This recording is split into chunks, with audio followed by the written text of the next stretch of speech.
ఒకటో తరగతి రెండో తరగతి దాటడమే చాలా కష్టం. అంతే మా చదువులు. మరి దేవుడు ఎలా వాడుకుంటాడు? ఆమె అయితే మా సర్వేపల్లి రాధాకృష్ణ గారికి కూడా వాక్యం బోధించి వచ్చారు. ఇందిరాగాంధీ గారికి వాక్యం బోధించారు. మైసూరు మహారాజుకి వాక్యం బోధించారు.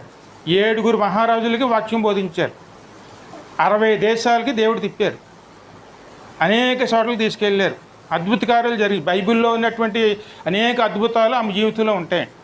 ఇవన్నీ జరిగినాయి. ఇక చదువు ఉందా? బైబిల్ చదవడం కూడా ప్రభువే నేర్పించారండి. 3 రోజులు ఆత్మ ద్వారా పరలోకం తీసుకెళ్ళి బైబిల్ అంతా బోధించి ఆ బైబిల్ కడకే ఆమె స్పష్టంగా చదివే విధంగా దేవుడు ఆశీర్వదించారండి. ఇవన్నిటికి చదువు కావాల్సి వచ్చిందండి? కాదండి. కేవలం ఎవరు ఉండాలి? ఆయన మనలో ఉండాలి. జ్ఞానం అంటే క్రీస్తు అండి. క్రీస్తుని కలిగి ఉండటమే జ్ఞానవంతులుగా మారటం.